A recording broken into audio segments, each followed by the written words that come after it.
नमस्कार, मी विनायक सावंत. आज लाईव्ह येण्याचं कारण म्हणजे की माळशिरस तालुक्यातील अनधिकृत आणि अवैध पद्धतीने सुरू असणारे वीट कारखाने, वीटभट्टे असतील, खडी क्रशर असतील किंवा अवैध उत्खनन असेल गौण खनिज, ह्या संदर्भात आपली जी लढाई आहे त्या लढाई संदर्भात आज आपण माननीय तहसीलदार माळशिरसचे जे माननीय तहसीलदार साहेब आहेत, शेजवळ साहेब, यांच्याकडून काय कारवाई होते किंवा का कारवाई करत नाहीत, अशा संदर्भातलं जे काय आपलं टायटल होतं त्या टायटल संदर्भात आज आपल्यासमोर लाईव्ह येत आहे. तर प्रथमतः मी तुम्हाला स्पष्टपणे सांगू इच्छितो की माळशिरसचे तहसीलदार साहेब शेजूळ साहेब हे मंडल अधिकारी यांच्यावरती ह्या सगळ्या गोष्टीची जबाबदारी टाकण्याचा प्रयत्न करत आहेत का जाणूनबुजून स्वतःची जबाबदारी ते मंडल अधिकारी यांच्यावरती ढकलून मोकळे होण्याचा प्रयत्न करत आहेत का, अशा प्रकारच्या शंका मनामध्ये निर्माण होण्याचं कारण म्हणजे माननीय तहसीलदार साहेब सुरेश शेजूळ साहेब यांच्याकडून एक पत्र संबंधित सर्व मंडल अधिकाऱ्यांना देण्यात आलेलं आहे आणि त्या पत्राची माहिती आपल्याला कलेक्टर ऑफिसकडून मिळालेली आहे. तर ह्यामध्ये स्पष्ट त्यांनी मंडल अधिकारी जे तालुक्यातील आहेत सर्वांना स्पष्ट असे त्यामध्ये उल्लेख केलेला आहे की अनधिकृतपणे खडी क्रशर धारक यांच्याकडून उत्खनन व वाहतूक करत असल्याचे निदर्शनास आल्यास सदरची सर्वस्वी जबाबदारी आपणावर निश्चित करण्यात येईल व पुढील कारवाई करण्याकामी प्रस्ताव वरिष्ठ कार्यालयाकडे सादर करण्यात येईल याची नोंद घ्यावी. म्हणजे तहसीलदार साहेब शेजूळ साहेब हे सर्व मंडलाधिकाऱ्यांना अशा पद्धतीची सूचना करतात, आदेश करतात की जर अवैध खडी क्रशर असतील किंवा वीटभट्टे असतील किंवा गौण खनिज किंवा त्याची वाहतूक असेल अवैध पद्धतीनं आणि ते जर निदर्शनास आलं तर ही सगळी जबाबदारी संबंधित मंडलाधिकाऱ्यांची असेल आणि तसं जर झालं तर त्यांच्या विरोधात पुढील कारवाईसाठी प्रस्ताव वरिष्ठ कार्यालयाकडे सादर करण्यात येईल, अशा पद्धतीची एक सूचना किंवा आदेश माननीय तहसीलदार साहेबांनी दिलेला आहे. हे आपण लक्षात घेतलं पाहिजे. म्हणजे अगोदर माननीय तहसीलदार साहेब ही कारवाई करा अशा पद्धतीचं पत्र देत होते, परंतु आता त्यांच्याकडून अतिशय कारवाई हे संबंधित मंडलाधिकाऱ्यावरतीच केली जाईल अशा पद्धतीचं पत्र देऊन ते ह्यातून बाजूला सारण्याचा प्रयत्न करत आहेत का, असा एक प्रश्न माझ्या मनामध्ये ह्या पत्रातून निर्माण झालेला आहे. त्यामुळं माळशिरसचे तहसीलदार साहेब यांना माझी विनंती आहे की आपणाला अनेक वेळा आपण सतत पत्र दिले, स्मरणपत्र दिले, सुनावणी दरम्यान काय झालं त्या सगळ्या गोष्टी तुम्हाला सगळ्या माहीत आहेत आणि एवढं पण सांगतो की तालुक्यामध्ये 32 खडी क्रशर ची यादी होती 2-3 महिन्यापूर्वी आणि ते आता 12वर आलेले आहे. म्हणजे 20 खडी क्रशर हे बंद झालेले आहेत किंवा ते सील करण्यात आलेले आहेत. तर मग त्यांच्यावरती कारवाई आपण अजून का दंडात्मक कारवाई केली नाही? तुम्ही त्यांचे पंचनामे केले, सगळ्या गोष्टी मला दिलेल्या आहेत, पंचनामे केले ह्या गोष्टी तुम्ही दिलेल्या आहेत, परंतु त्यांच्यावरती अजून ज्या अधिनियमानुसार किंवा नियमानुसार किंवा कायद्यानुसार कारवाई होणं अपेक्षित आहे ते अजून का होत नाही? ह्या सगळ्या गोष्टी प्रश्नचिन्ह ह्या सगळ्या गोष्टींना आहे.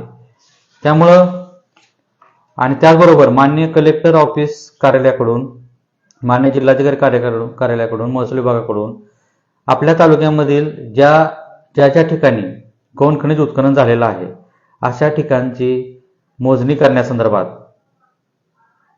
GTS पद्धतीने मोजणी करण्यासंदर्भात सुद्धा तशा सूचना कलेक्टर ऑफिसकडून देण्यात आलेल्या आहेत.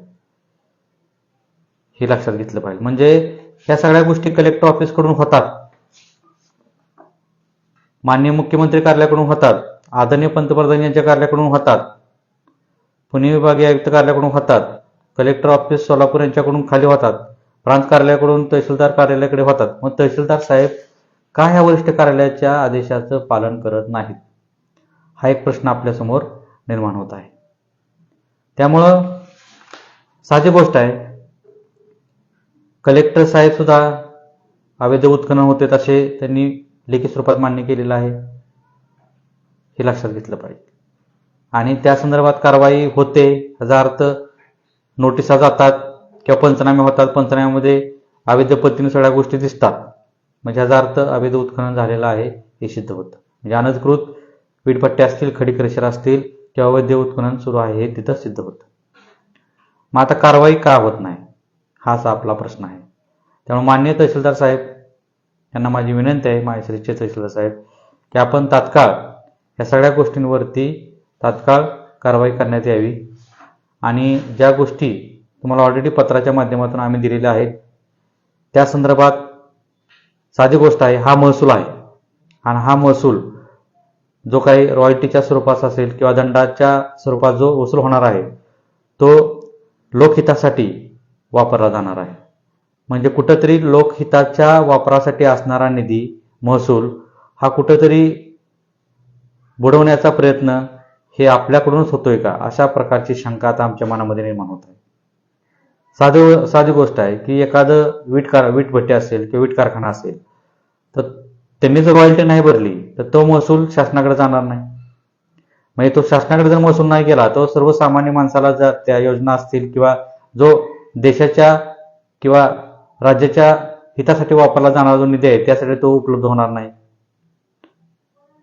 म्हणजेच ही अवैध पद्धतीनं उत्खनन आणि रॉयल्टी न भरल्यामुळं एवढं मोठं नुकसान होणार आहे, लक्षात घ्या. मग हे वीटभट्टी धारक असतील, एखाद्या गोरगरिबाला विटा देतात का फुकट, किंवा ती रॉयल्टी भरली नाही ती रॉयल्टी कमी करून इटा देतात का, त्याचे दर कसे आहेत आपल्याला सगळ्याला माहिती आहे. आपण बघतोय त्याचे दर दिवसांदिवस वाढत चाललेले आहेत. हे दिवसांदिवस दर वाढत चाललेले असताना जर एखाद्या गरीबाला किंवा एखादं घरकुल असेल त्या घरकुलासाठी हे वीटभट्टी धारक हे देतात का, विटा स्वस्तामध्ये देतात का. आता आपण रॉयल्टी भरली नाही, रॉयल्टी वजा करून तुम्ही विटाचा दर काढा ना, मग ते काढत नाही. म्हणजे स्वतःचा किस्सा भरायचं, अधिकाऱ्यांना त्यातनं थोडंफार चिरमिरी द्यायचा प्रयत्न करायचा, असे प्रश्न आमच्या मनामध्ये निर्माण होते का. किंवा ते महसूल शासनाकडे जात नाही, मग जातो कुठं, ह्या सगळ्या गोष्टी आहेत. त्याचबरोबर खडी क्रशर असतील, खडी क्रशरचे रेट सुद्धा बघताय तुम्ही ज्यावेळेस एखादी बांधकामासाठी एखादी खडी आणायला गेल्या असता तर दर किती आहेत तुम्हाला माहित आहे, एक बकेट घ्यायचं म्हणत किती आहे. पण तुम्ही रॉयल्टी भरत नसताल, शासनाचा महसूल भरत नसताल, तो महसूल वजा करून तुम्ही दर लावता का, नाही लावत. म्हणजे तुम्ही शासनाची रॉयल्टी भरलाय असं लोकांना सांगून लोकांची दिशाभूल करता, त्यांच्याकडून जादाचे पैसे वसूल करता. या सगळ्या गोष्टी विचार केला पाहिजे. म्हणजे सर्वसामान्यासाठी कायदा आणि अशा लोकांसाठी कायदा नाही किंवा अशा लोकांसाठी नियम नाही असं चालणार नाही. महसूल भरला तर जे काय दर आहेत ते लोक देणार, आणि जर महसूल भरला नसेल तर लोकांकडून तुम्ही महसूल वजा करून दर का घेत नाही. मग त्यांना तुम्ही सांगताय आम्ही रॉयल्टी भरतोय, रॉयल्टी भरताय का नाही ते आता कळलं नाही तर मग तुमच्याकडे काय चाललंय, कशा पद्धतीने सगळ्या कारवाई जी व्हायला लागलेल्या आहेत किंवा कारवाईचे अहवाल यायला लागलेले आहेत किंवा आता प्रत्यक्षात दिसतंय काय काय लोकांचं. तुम्हाला दाखवतो खडी क्रशरच्या बाबतीत, तिथे स्पष्ट म्हणलेलं आहे त्यांनी की खडी क्रशर विद्युत पुरवठा खंडित सील करण्यात यावेत, तसेच अवैध उत्खनन व वाहतूक होणार नाही याची दक्षता सर्व मंडलाधिकारी यांनी घ्यावी. सदरचे सील तोडून अनधिकृतपणे खडी क्रशर धारक यांच्याकडून उत्खनन वाहतूक करत असल्यास निदर्शनास आल्यास सदरची सर्वस्वी जबाबदारी आपणास निश्चित करण्यात येईल व पुढील कारवाई करण्यासाठी प्रस्ताव वरिष्ठ कार्यालयात सादर करण्यात येईल याची नोंद घ्यावी. तहसीलदार माहेश्वर सुरेश शेजू असं त्यांनी तिथं सर्व मंडलाधिकाऱ्यांनी दिलेलं आहे. मग ह्या सगळ्या गोष्टीचा आपण विचार केला पाहिजे. अवैध उत्खनन, आता अवैध उत्खनन तर असं आहे की तुम्ही कुठेही बघा, बिनधास्तपणे मुरुम असेल, माती उत्खनन असेल, दगड उत्खनन केलं जातं, बिनधास्त रस्त्याने ते वाहिलं जातं. त्याला कुठल्याही प्रकारची रॉयल्टी नसते, कुठल्या प्रकारचं त्या ट्रॅपिंग सिस्टीम नसते, जीपीएस सिस्टीम लावलेली नसते, कुठल्याही प्रकारचे परमिशन नसते त्याला. अशा पद्धती सुरू आहेत. मग सगळं तुम्ही अनधिकृत करत असताना लोकांची मात्र तुम्ही आर्थिक पिळवणूक करता. लोकांना म्हणता की रॉयल्टी भरावं लागते, आम्हाला शासनाला पैसे द्यावे लागतात, त्यामुळे दर जास्त ठेवलेले आहेत. हे सगळं तुम्ही बोलता लोकांना. सर्वसामान्य लोकांना माती पाहिजे असेल, मुरुम पाहिजे असेल, दगड पाहिजे असेल किंवा बांधकामासाठी वीट पाहिजे असेल किंवा जे खडी क्रशरमधून जे काय लागणारं मटेरियल असेल बांधकामासाठी त्यामध्ये तुम्ही कुठल्याही प्रकारचं दर कमी करत नाही आणि इकडे शासनाचा महसूल देत नाही. म्हणजे तुम्ही शासनाचा महसूल बी पुढवणार आणि इकडे लोकांची आर्थिक लूट दर वाढवून पण करणार रॉयल्टीच्या नावाने. मग हे कधीही खपून घेतलं जाणार नाही. त्यामुळं माझं सर्व स्पष्ट मत आहे की शासनाचा महसूल हा भरलाच पाहिजे, कारण तो महसूल हा लोकसेवेसाठी पुन्हा तो निधीच्या स्वरूपात ट्रान्सफर होत असतो. हे आपण लक्षात घेतलं पाहिजे. आपली लढाई कुठल्या व्यक्तीविरोधात नाही, आपली लढाई ही कुठल्या सिस्टीम विरोधात नाही, तर आपली लढाई आहे की ज्या काय अनधिकृत गोष्टी आहेत ते लिगली व्हाव्या आणि त्यातून शासनाचा महसूल वसूल झाला पाहिजे, शासनाला त्यातून महसूल गेला पाहिजे, जेणेकरून म्हणजे सरकार असेल तर ते निधीसाठी जे पैसा वापरतो त्यामध्ये वाढ झाली पाहिजे. आज तुमच्या माहितीसाठी सांगतो की सोलापूर जिल्ह्याचा विचार केला तर जवळजवळ एक 150 ते 200 कोटीचं जवळजवळ इष्टांक दिलेला आहे उत्खननाचा. ह्या वर्षापर्यंत विचार केला आपण 2026 पर्यंत तर साधारणतः 150 ते 200 कोटीचा एवढा गोंड खनिजाच्या उत्खननातून रॉयल्टी वसूल करायचं टार्गेट आहे तिला आपल्या कलेक्टर ऑफिसला. लक्षात घ्या. हे कलेक्टर ऑफिसनं ते न केल्यामुळे आज कलेक्टर ऑफिसला सुद्धा त्या संदर्भात पुढे पत्रव्यवहार करावे लागत आहेत. संबंधित तहसीलदार असतील, प्रांत असतील किंवा विद्युत विभाग असेल, म्हणजे लक्षात घेतलं पाहिजे आपण. त्यामुळे ही लढाई आपली शासनाचा महसूल बुडवण्याच्या विरोधात आहे.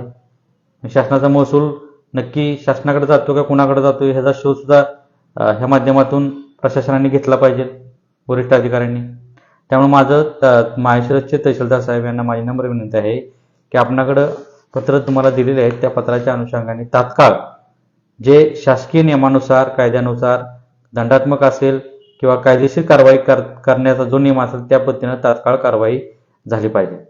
आता इलेक्शनचा लोड होता तुम्हाला, ते आम्ही मान्य करतो. त्यामुळं 3 महिने तरी तुम्हाला आम्ही साधारणतः आंदोलनानंतर दिलेले आहेत. तर त्या 3 महिन्यात 2 वर्ष तुम्हाला ऑर्डर दिलेलीच आम्ही, तरी सुद्धा आपल्याकडून कारवाई ह्या 4-5 महिन्यामध्ये सुरू झालेली आहे. तरी पण ह्या 3 महिन्यामध्ये आपल्याकडून ज्या पद्धतीने कारवाई व्हायला पाहिजे होती त्या पद्धतीनं कमी झालेलं आहे. लक्षात घ्या. तुम्ही थोडं थांबल्यासारखं वाटतंय. कारण सांगतात इलेक्शन आहे, ह्या गोष्टी आहेत, इलेक्शनची ड्युटी ह्या संदर्भात आपल्याकडून सांगण्यात आलं आपल्या कार्यालयाकडून. परंतु आमची मागणी अशी आहे की आता इलेक्शन संपलेलं आहे तर आपण आता तात्काळ त्यानुसार कारवाई केली पाहिजे. अन्यथा आम्हाला वरिष्ठ कार्यालयाकडे आपल्या विरोधात तक्रार करण्याशिवाय, ऑलरेडी तक्रार आहेच, त्यामध्ये अजून चांगल्या पद्धतीनं कशा पद्धतीनं वसूल होईल, वसूल केला जाईल यासाठी आपण प्रयत्न करा. अन्यथा आम्हाला आपल्या वरिष्ठ कार्यालयाकडे आपल्या विरोधात पुन्हा एकदा रितसर तक्रार करण्याशिवाय पर्याय राहणार नाही या माध्यमातून सांगतो. कारण तुम्हाला लेखी पत्र दिलेले आहेत, अनेक वेळा सतत स्मरणपत्र दिलेले आहेत, तरी जर आपल्याकडून कुठली दखल घेतली जात नसेल तर शेवटी आम्हाला सोशल मीडियाच्या माध्यमातून ही जनतेच्या हितासाठी आहे आणि सगळं ऑलरेडी सोशल मीडियावरती माझं कंटिन्यू विषय असतात. त्यामुळे जनतेला सुद्धा ह्याविषयी कळले पाहिजेत की ही जी लढाई सुरू होती ती आता कुठल्या स्टेजला आहे, हे माझं प्रामाणिक काम आहे. त्यामुळे मी सांगण्याचा इथं प्रयत्न केलेला आहे. ओके. जय हिंद, जय महाराष्ट्र. धन्यवाद. आणि माननीय तहसीलदार साहेब सुरेश शेजू साहेब हे तात्काळ कारवाई करतील आणि मंडलाधिकाऱ्यांच्या अंगावरती त्यांनी जे काय टाकलेलं आहे की तुम्ही जबाबदार असाल सर्वस्वी, असं न करता एकत्रितपणे तात्काळ आपण एक टीम वर्क करून एक दक्षता समिती असते, त्या दक्षता समितीच्या मार्फत आपण तात्काळ या सगळ्या गोष्टी केल्या पाहिजे. एकमेकावर ढकलून चालणार नाही. याच माध्यमातून सांगतो आणि थांबतो. जय हिंद, जय महाराष्ट्र. धन्यवाद.